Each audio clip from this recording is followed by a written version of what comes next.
The Jaguars are headed for a battle for the AFC South. I'll tell you why. They got to keep their foot on the gas. And oh, by the way, happy holidays from here at Locked On Jaguars. Stay tuned.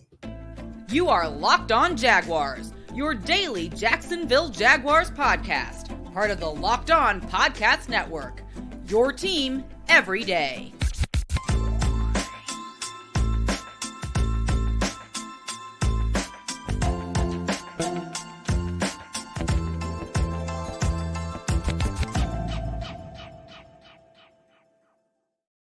Happy holidays and welcome to Locked On Jaguars. I am your host, Tony Wiggins, the host of the Locked On Jaguars Daily Podcast, where it's your team every day, and we thank you for making us your first listen. Reminding that we're free on all platforms. Make sure that you like and subscribe and listen to watch wherever you get your podcasts, including on the YouTube page. What's up, good people? I hope everyone had a fabulous holiday and continues to have a fabulous holiday. Opened some good presents. The Jaguars gave you guys the present that you wanted this year. And what that is a shot to control their own destiny and win the division. We'll discuss that here in segment one about why it's important for them to play well next week in Houston, even though the game doesn't mean anything in terms of their ability to win the AFC South. I have a different opinion and a little bit of a different take on that in segment one and a little bit in segment two. We're also going to discuss the injury to Duane Smoot, who has been one of those blue-collar guys that put his hard hat on and came to work every single day and played well for the Jaguars. He's out for the remainder of the season with a torn Achilles. Comes at a real bad time for him because he was expected to hit free agency. But we're going to wish him the best, and we'll discuss what that means for the Jacksonville Jaguars short-term and long-term. Also, we're going to talk about the holidays, man. Just talk about some of the good cheer and the things that were able to go down this week or this past weekend, and which Jaguars deserve a little bit more under their tree than some people thought that they actually were going to earn. We'll talk about all of that stuff here on Locked On Jaguars, but we're going to not bury the lead. What we're going to discuss right now is this thought.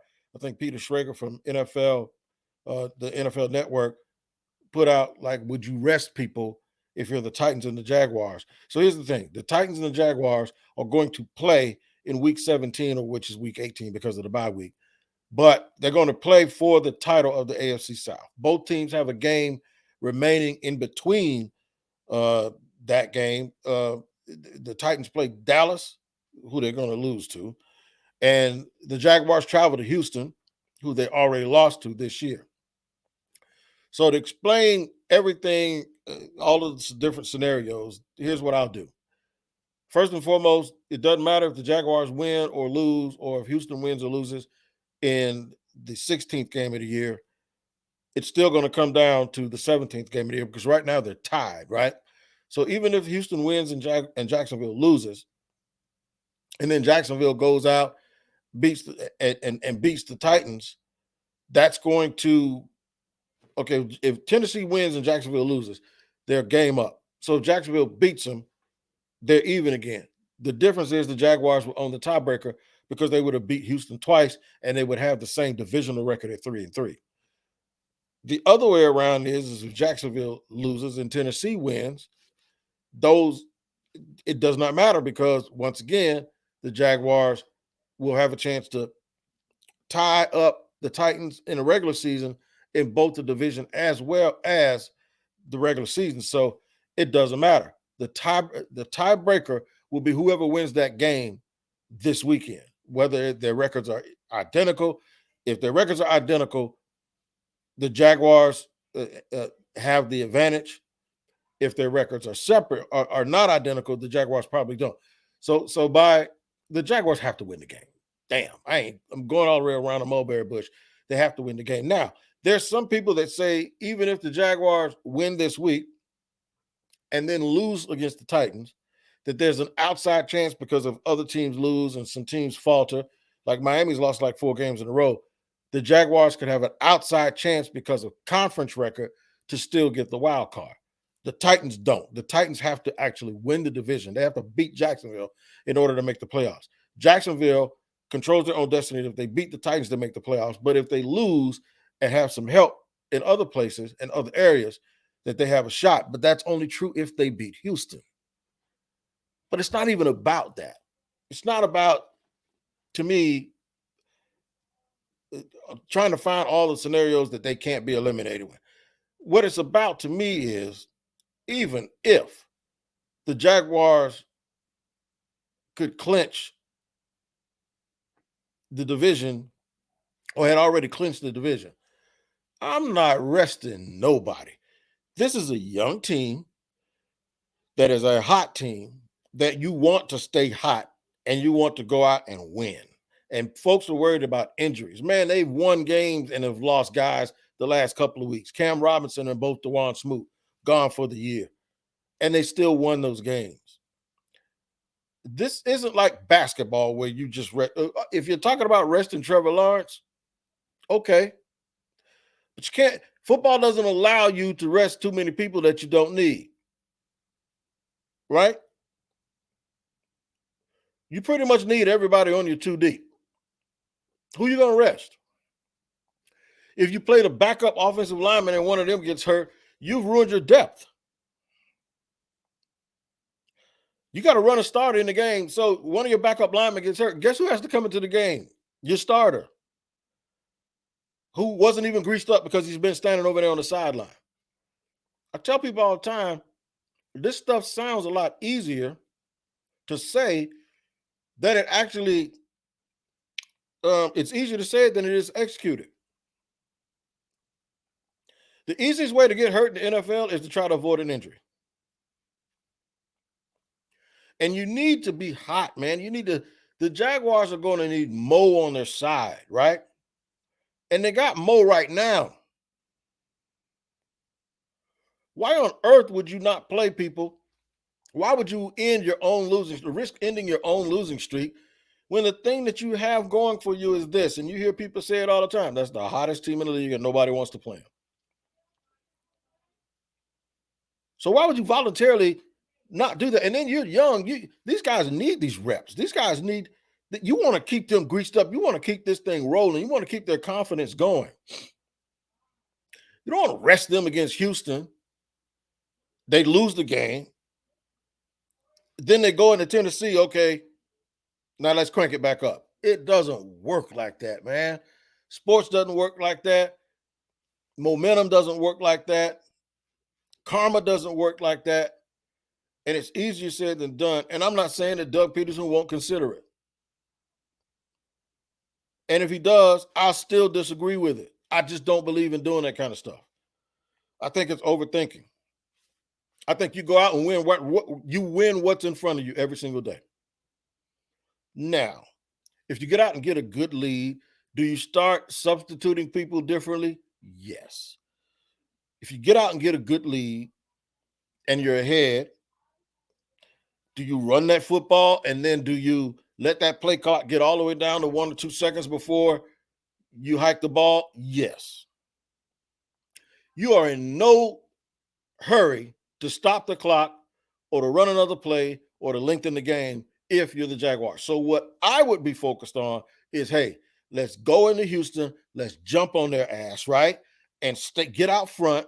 And when we get out front, let me do my thing. And what that is manage the game, control the clock, control the ball, get out of there with a win. Just the same way Doug saved all 3 of his timeouts against Dallas. That's called game management, folks.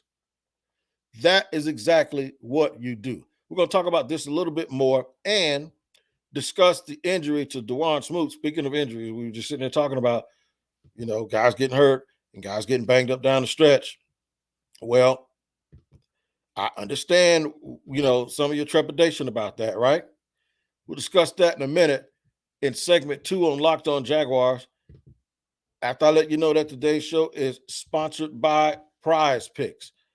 Man, I was so close to winning me some Skrilla this weekend because I play the daily fantasy game at prizepicks.com and you need to. Prize Picks selects entries, right? And those entries are players and they assign a player projection to those players. And you have to be smart enough or think you're smart enough to decide whether that player will get more or less on Prize Picks. Like tonight, I'm sure they got a real good number on Justin Herbert. You got to figure out if the Colts have anything left in them that's going to keep Herbert from hitting that number that is designated to him as an entry. And why would you do it? Here's why you do it: because you want to win some money just like everybody else. If you pick two or more, then you could win up to 10 times your money. Now, if you pick 5 and you get them all right, you're going to really enjoy that payoff. But if you select the flex option, you know what? You can miss 1 or 2 and still not come away totally empty. That's what you do. You pick 2 to 5 players, and if they all go score more or less than their Prize Pick projection, you can win up to 10 times your money on any entry. Download the Prize Picks app or go to prizepicks.com to sign up and play daily fantasy sports. First-time users can receive a 100% instant deposit match of up to $100 with the promo code Locked On. That's right, promo code Locked On. If you deposit $100, Prize Picks will give you $100 to play. If you deposit $50, Prize Picks will give you $50 on top of what you deposit. Don't forget to enter the promo code Locked On at sign up for an instant deposit match of up to $100 when you use the promo code Locked On. All right, man, running it down here on Locked On Jaguars. Thanking you once again for making us your first listen. We definitely appreciate you here on the Locked On Jaguars podcast. The numbers have been through the roof, y'all. I have to give y'all credit for that. That's not on me. That's on you guys for paying attention to me every single day. Make sure you check out the Locked On Sports Today show. Also, the biggest stories around the world of sports, not just including football, but everything else. They'll give it to you in a 30-second format every single day, wherever you get your podcast. And I'm telling you, will not be sorry. And say hello to Peter Bukowski when you get over to Locked On Sports Today, and you can find it wherever you get your podcast. Make that your second listen, because y'all make me your first listen. All right. Running it down and rolling here on the Locked On Jaguars show. We're talking about whether or not you rest guys. I just don't believe in breaking your continuity when things are working. And I think someone said a long time ago, the easiest way to get hurt in the NFL is to try to avoid injuries. There's a balance that you have to, and I'm not naive, I get it.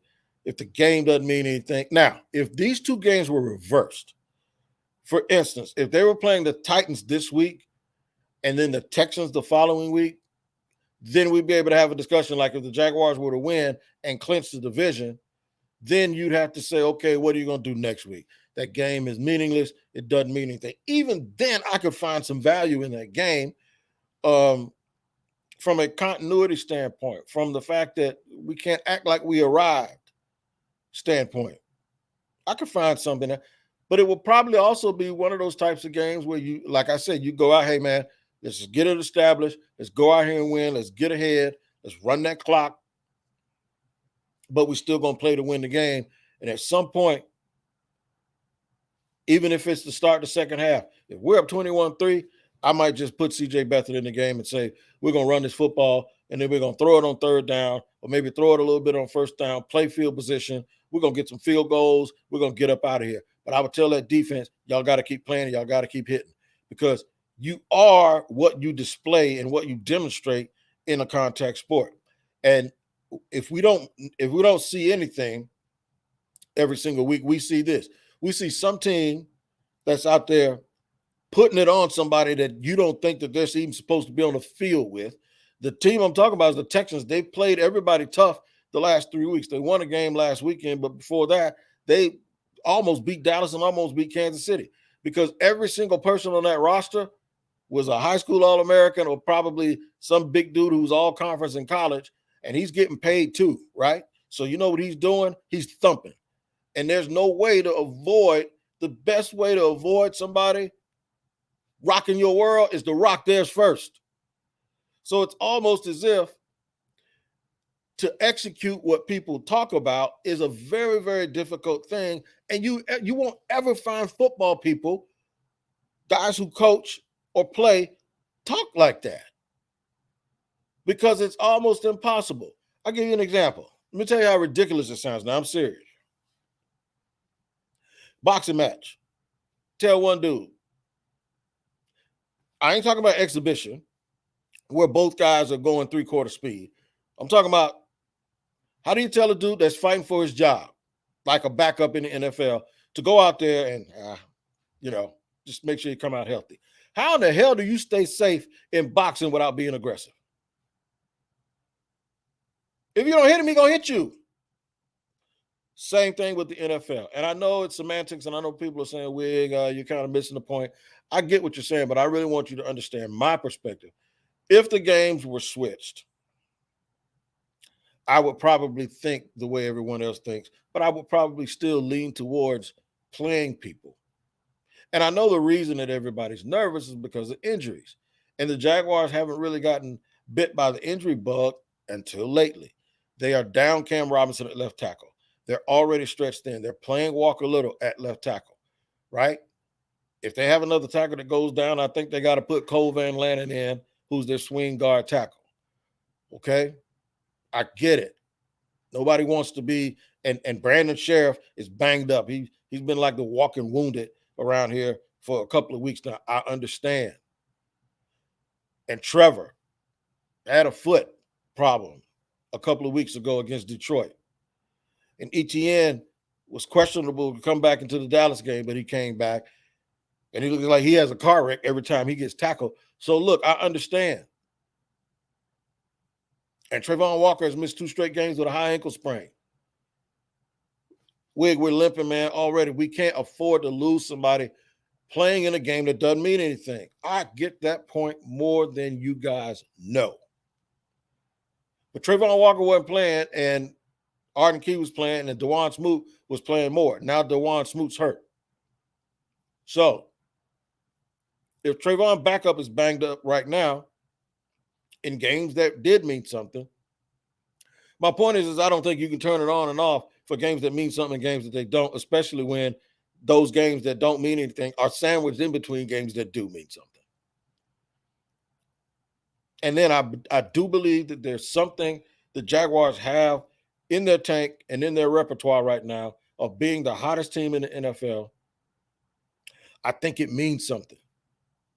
And I think a young team like this that everyone wrote off 4 or 5 weeks ago, I think they need whatever that ingredient that goes into the gumbo. I know everybody's been cooking for the holiday. I think they need that in their repertoire, and I think they need to keep it. And if they lose it on the field. Don't give it away.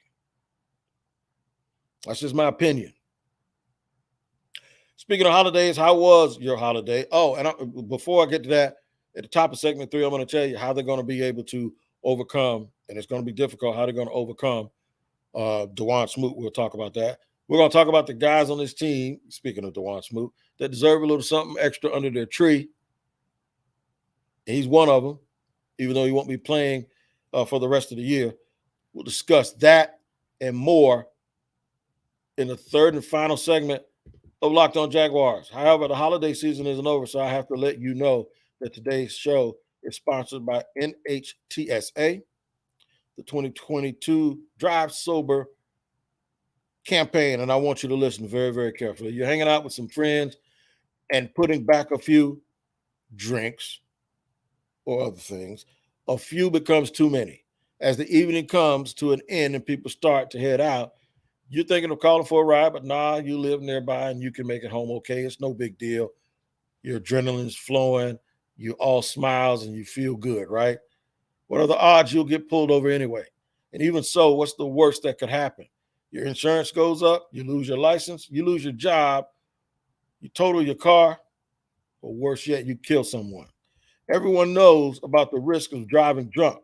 The results are often tragic and deadly. However, that still doesn't stop everyone from getting behind the wheel while under the influence. That's why police officers are out there right now looking for impaired drivers on our roads. They're there to save lives. They're not there to get on your nerves. They're there to save lives, including yours. So if you think you're okay to drive for a few drinks or after a few drinks, think again. Play it safe. Plan ahead to get a ride. Before you start, plan ahead. It only takes one mistake to change your life or someone else's forever. Drive sober or get pulled over. And we riding sober on this podcast here in segment 3. We want to make sure you guys know we appreciate you for making us your first listen, reminding you to get your podcast and listen to us wherever you get your podcast. Make sure you like and subscribe, and we are free on all platforms. Duane Smoot's injury is going to be hard to overcome, especially when you add it to the fact that Trayvon Walker is banged up, even though I think I don't know if they're going to play Trayvon or not this week. He was close, I believe, last week, but they decided to give it another week of rest. That's one I might, because he's already banged up and he's already injured, unless you feel you need to get a few snaps from him before next week's return. This one I might sit out a little bit. Anybody who's already banged up or who was already missing in action, I might hold him back. The thing is can you do that? And do you have the depth to do that? And that's where they're going to have to that's where these injuries, these cumulative injuries, especially when you add to the guys who are already injured, now you're talking about sitting guys. This is what happens. You can deplete your depth because you can have your depth guys who are used to playing 25 to 35 snaps. Now they got to play 60. You might be hustling backwards by accident, because you're exposing them to things that they're not used to, right?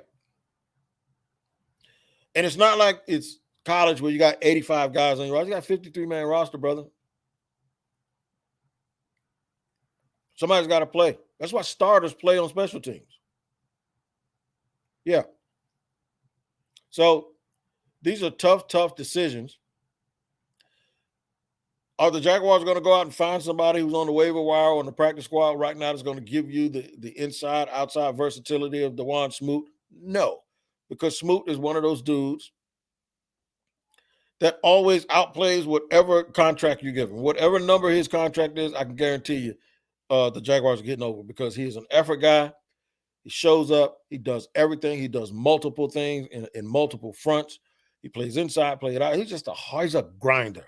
He's a dude that comes in with his hard hat on and his peanut butter and jelly sandwich in his lunchbox, comes to the construction site and doesn't say a word. All he does is work. You never have to wonder where he is. Why is his break too long? Because all you got to do is look up and he's over there doing his job with a smile on his face.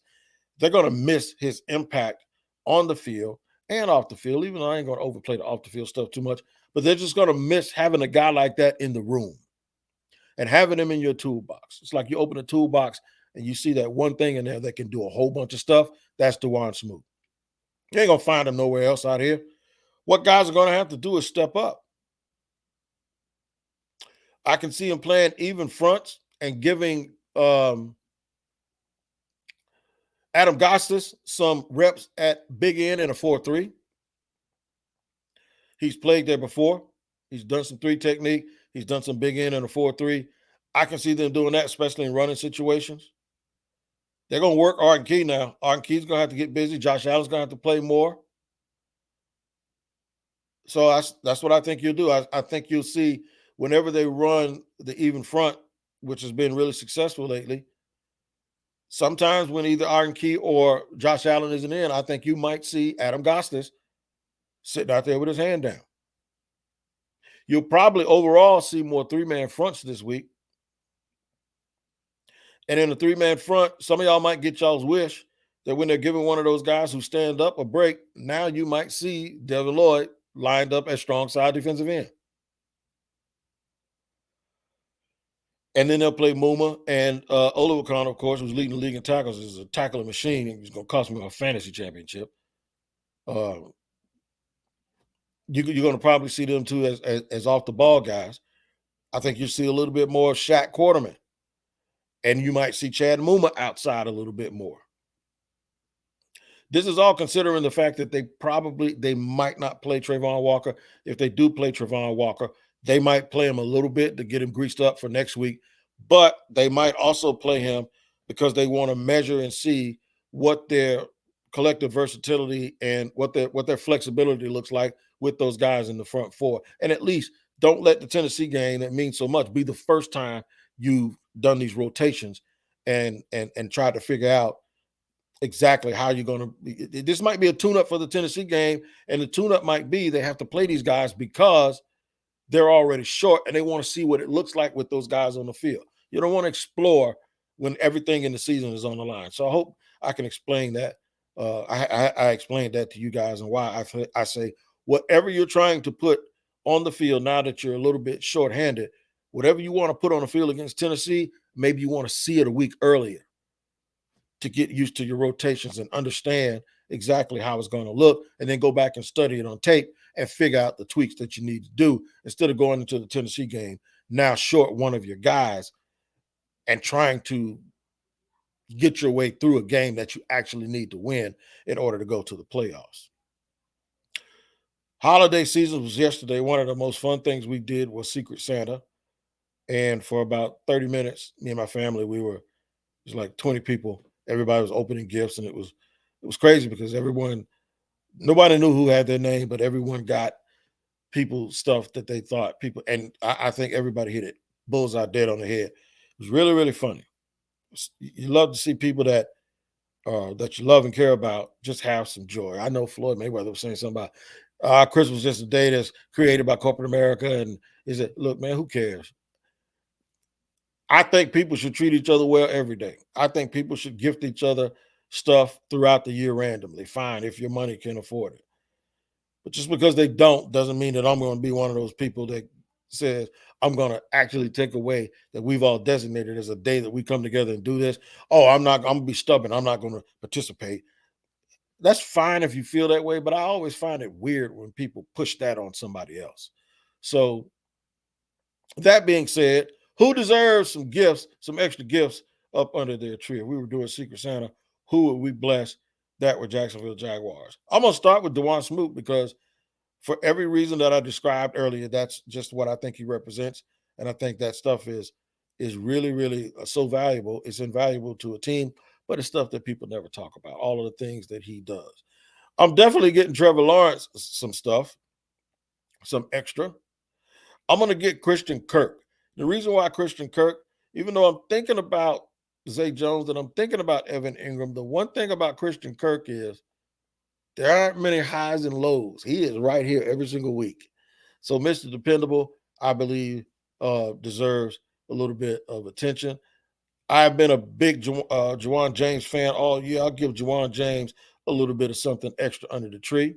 I think Luke Fortner, because he's a rookie and he's had some tough matchups, but he held his own and he's done well considering he probably needs to get a little bit stronger, but you see his technique and his want to always shine through. So those are my guys on offense.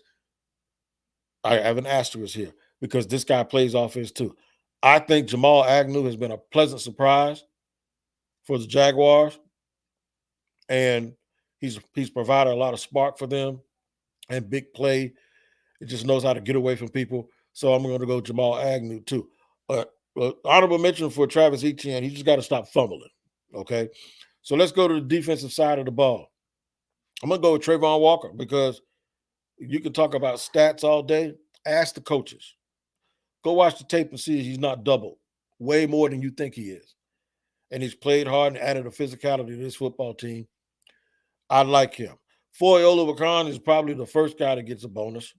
Foy probably gets that gift from me that you know what it is. Like if you wrap a basketball and wrap a paper, that's a basketball. You wrap a bike up and wrap a paper, that's a bike. You want him to get, because he has earned his money. He has been outstanding and fabulous all season long. Tyson Campbell gets a little bit extra. And he'll probably come up under the tree and pick it up and be as quiet as he is all Sunday because that's what he is. Just quietly goes about doing his job and takes away one side of the field. So Tyson Campbell gets something. I'm going to give Andre Cisco something special because I think he's added a suddenness, a quickness, and a physicality, the sort of Chauncey Gardner-Johnson physicality that you need on a football team, that suddenness. I think that's what he does. He pops off the screen. And they're a different team when he's in the lineup. The next gift I'm going to get, and I'm going to split it between two people. I'm going to split it between Rashawn Jenkins and Dewey. Dewey has been something to behold this year because people want to do. I talked about Dewey. Dewey has a chip on his shoulder the size of Daly's place, but he's been man. He's played well and he's had an attitude and he's made his presence felt. And Rashawn Jenkins, he has a game or two here where you want to go, man, what are you doing? But for the most part, he won the Dallas game and he stepped up in big moments and he's played with a lot of discipline this year as opposed to like people remembering him last year getting kicked out of a game. So those are the guys that I think deserve a little bit extra for Christmas.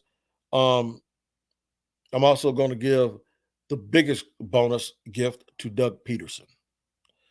Doug Peterson has stabilized this franchise. Doug Peterson has made the fan base believe and trust him. Doug Peterson has given hope to this city that they finally turned the corner. He's normalized good football here in Jacksonville. And more importantly, he has navigated Trevor Lawrence from potential to a maybe to a I don't know to oh, this is what it is. Oh, yeah.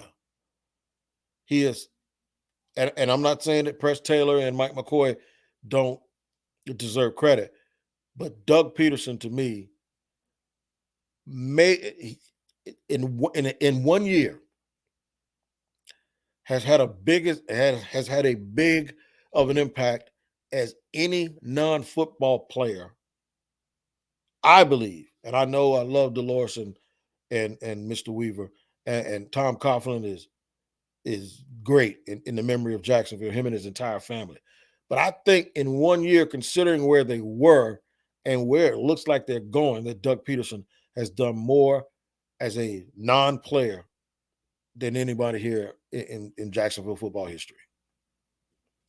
It's a bold statement, but I'll stand by it. Make sure you check me out every single day and make us your first listen here on Locked On Jaguars. Got a good week of sports talk coming up for you, including the crossover with my boys, Cody Davis and John Hickman, and a look at a game in Texas that I think the Jaguars just need to win just to slap Houston around because they beat the Jaguars this year and they shouldn't have. Just go out and do your job and be better and prepare yourself for what's going to come the next week. And we get the Titans for all the marbles. And I think the roof, if there was a roof on TIAA Bankfield, it would fly off. Make sure you join me tomorrow here for Locked On Jaguars for another episode. You guys do what I always say, do. Take care of yourselves, and we'll see you tomorrow here on Locked On Jaguars.